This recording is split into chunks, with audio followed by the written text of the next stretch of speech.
కేసీఆర్.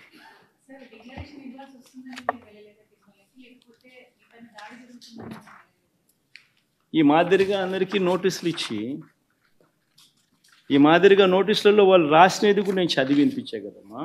ఏమని రాసినారు ఈ నోటీసులో? వాళ్ళు రాసినది 27/9/24 తేదీన రాజశ్రీ మాజీ ముఖ్యమంత్రి వర్యులు శ్రీ వైఎస్ జగన్మోహన్ రెడ్డి గారు తిరుమల తిరుపతి సందర్శన ఉన్నందున సదరు కార్యక్రమానికి అనుమతి లేనందున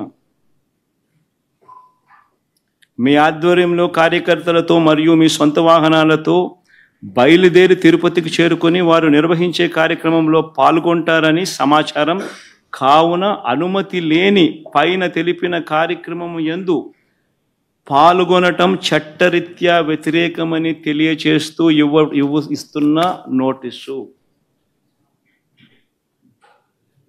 This is what these notices are. Now you tell me. ఒకవైపున మా వాళ్ళందరినీ ఈ మాదిరిగా అందరికీ నోటీసులు ఇస్తున్నారు, చట్ట వ్యతిరేక కార్యక్రమం కింద కేసులు పెడతామని అంటున్నారు, చట్ట వ్యతిరేక పని చట్ట వ్యతిరేక కార్యక్రమం అని చెప్తా ఉన్నారు.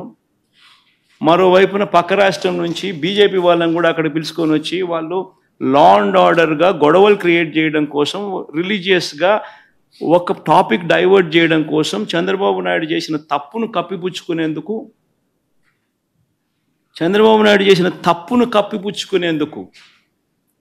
టాపిక్ డైవర్ట్ చేసేందుకు డిక్లరేషన్ అనే టాపిక్ ద్వారా రాజకీయంగా టాపిక్ డైవర్ట్ చేసేందుకు, గొడవలు క్రియేట్ చేసేందుకు పక్క రాష్ట్రం నుంచి బీజేపీ వాళ్ళని పిలిపిస్తాడు, వైఎస్ఆర్సీపీ వాళ్ళని ఎవరిని రాకుండా చేసే కార్యక్రమం చేస్తున్నాడు, పోలీసులను మోహరిస్తూ ఉన్నాడు. నేను అక్కడికి వెళ్ళి ఈ టాపిక్ డైవర్ట్ అయ్యేట్టుగా చెయ్యడం ఇష్టం లేక, వెంకటేశ్వర స్వామిని ప్రేమించే వ్యక్తిగా, గౌరవించే వ్యక్తిగా టాపిక్ డైవర్ట్ కాకూడదు అనే ఉద్దేశంతో తిరుమల తిరుపతి లడ్డును చంద్రబాబు నాయుడు ఏ రకంగా అగౌరవపరిచినాడు, తిరుమల తిరుపతి వెంకటేశ్వర స్వామిని చంద్రబాబు నాయుడు గారు ఏ రకంగా అబద్ధాలతో అవమానించి అగౌరవపరిచాడో, ఆ చేసిన తప్పు సాక్ష్య ఆధారాలతో సహా బయటికి కనిపిస్తా ఉన్న ఈ సత్యం బయటికి రావాలి. చంద్రబాబు నాయుడు చేసిన ఈ పాపం కడగబడాలి. ఈ పాపం రాష్ట్ర ప్రజల మీదకి రాకూడదు. పాపము చేసిన చంద్రబాబు మీద మీ దగ్గరే కట్టడి కావాలి. దానికోసం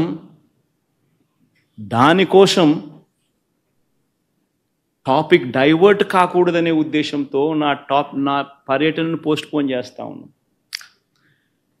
రాష్ట్ర వ్యాప్తంగా ఉన్న ప్రతి వైఎస్ఆర్సీపీ అభిమానించే వాళ్ళే కాదు, రాష్ట్ర ప్రజలందరూ కూడా, రాష్ట్ర ప్రజల శ్రేయస్సు కోరే ప్రతి ఒక్కరు కూడా, అందరినీ కూడా నేను కోరుతా ఉన్నా, మీ ప్రాంతాలలో, మీ నియోజకవర్గాలలో, మీ గ్రామాలలో, మీ గుళ్ళల్లో పూజలు చేయించండి. చంద్రబాబు చేసిన ఈ పాపం వల్ల వెంకటేశ్వర స్వామి కోపం వచ్చి రాష్ట్రం మీద చూపించుకోకుండా ఆ కోపం కేవలం చంద్రబాబు మీదకి మాత్రమే చూపించే విధంగా పూజలు చేయండి అని కూడా అందరినీ కూడా అడుగుతా ఉన్నా. సార్, ఇప్పుడు ఎందుకనంటే జరిగినది ఘోర అపచారం. వెంకటేశ్వర స్వామిని పలచన చేస్తూ, వెంకటేశ్వర స్వామి ప్రసాదాన్ని లోకువ చేస్తూ, జరగనది జరిగినట్టుగా, అనిమల్ ఫ్యాట్ వాడనిది వాడినట్టుగా ఆ లడ్డూలు డిస్ట్రిబ్యూట్ చేసినట్టుగా ఘోరమైన అపఖ్యాతి వెంకటేశ్వర స్వామి గుడికి ఆపాదిస్తా ఉన్న చంద్రబాబు నాయుడు అబద్ధాలు ఆడుతూ ఇంతటి ఘోరం చేసిన వ్యక్తి, ఈ పాపం కడగబడాలి. దానికోసం నేను రాష్ట్ర వ్యాప్తంగా నేను గుడులకు పోకపోయినా పర్వాలా, రాష్ట్రంలో ఉన్న ప్రతి మారుమూల ఉన్న గుళ్ళల్లో కూడా పూజలు నిర్వహించమని చెప్పి అందరికీ కొడతా ఉన్న ప్రజలకు, వైఎస్ఆర్సీపీ అభిమానులకు అందరికీ కూడా ఆ పాపం వెంకటేశ్వర స్వామి కోపం రాష్ట్రం మీద, రాష్ట్ర ప్రజల మీదకి రాకుండా కేవలం పాపం చేసిన చంద్రబాబు నాయుడు వద్దనే అది కట్టడయ్యేట్టుగా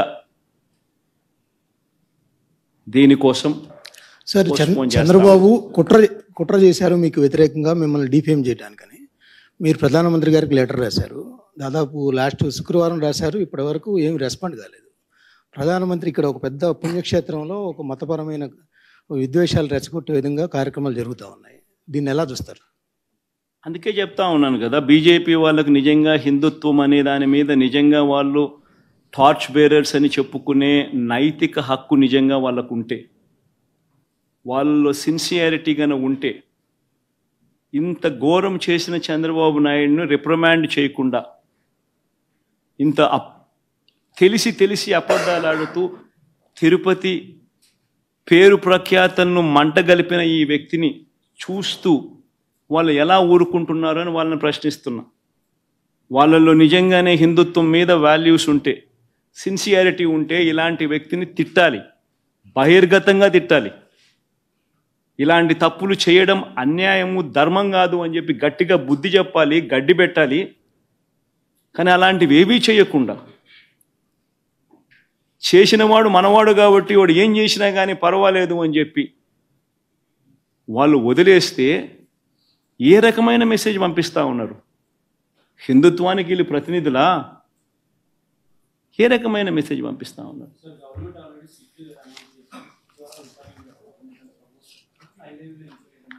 ఇంతకుముందే చెప్పే కదా దుర్గా, అసలు సిట్ అనేది ఏమిటి?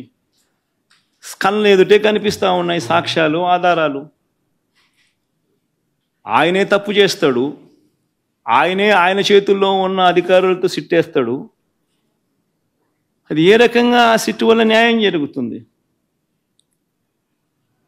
కంటికి కనపడతా ఉన్న సత్యాలు ఇవన్నీ కూడా, తప్పు చేసినాడని కనిపిస్తూ ఉన్న సత్యాలు కూడా. ఇవన్నీ నేను చెప్పినటువన్నీ కూడా వాళ్ళ ఈవో ఇచ్చిన స్టేట్మెంట్లు కానీ, వాళ్ళ ఈవో ఇచ్చిన వాళ్ళ రిపోర్ట్ కానీ, ఇవన్నీ ఏంటివి? కళ్ళ ఎదుటే కనిపిస్తూ ఉన్న సాక్ష్యాలు. ఇంకా సిట్ ఏంది, ఇంకోటి ఏంది, మన్నేంది? కంటికి కనపడడం లేదా? చంద్రబాబు నాయుడు అబద్ధం అన్నట్టు, చంద్రబాబు నాయుడు అన్యాయం చేసినట్టు. చంద్రబాబు నాయుడుకి ఇప్పుడు జరగాల్సింది ఏమిటి అని అంటే, ఇలాంటి ఘోరమైన తప్పులు చేయకుండా తిట్టుబడాలి. మతాన్ని, దేవుడిని రాజకీయాల్లోకి తీసుకొని రాకూడదు అన్న బుద్ధి జ్ఞానం చంద్రబాబు నాయుడుకు పడాలి. అది సుప్రీంకోర్టుల దగ్గర నుంచి పడాలి, ప్రధానమంత్రుల దగ్గర నుంచి పడాలి. అప్పుడే ఈ మనిషిలో జ్ఞానోదయం చెంది కొద్దో గొప్ప మార్పు వచ్చి ఈ మాదిరిగా మన గుడులను, మన పరువును, మన ప్రతిష్టను, మన ప్రసాదాన్ని మనమంతట మనమే పెంచుకోవాల్సింది పోయి, గొప్పగా చెప్పుకోవాల్సింది పోయి, ప్రసిద్ధి ఇంకా పెంచాల్సింది పోయి, మనమంతట మనమే మన గుడిని, మన ప్రసాదాన్ని, మన ప్రతిష్టను మనమే ప్రపంచానికి పలచన చేసి చూపించుకుంటా ఉన్నాం. ఇదెక్కడ హిందుత్వం అండి? ఇదెక్కడ హిందూయిజం అండి? హిందూయిజం అంటే ఇదే, మన దేవుని మనం తగ్గించుకోవడం, మనమంతకు మనమే మన లడ్డూ గురించి తప్పుడు ప్రచారాలు మనం చేయడం, రాజకీయ లబ్ధి కోసం మనమే అబద్ధాలు ఆడడం. ఇదెక్కడ హిందూయిజం అండి? సార్, మీ ప్రభుత్వ హయాంలో పనిచేస్తున్న సుబ్బారెడ్డి గారిని వీళ్ళందరినీ ఇరిగిస్తానికి సిట్ వేశారంటారా?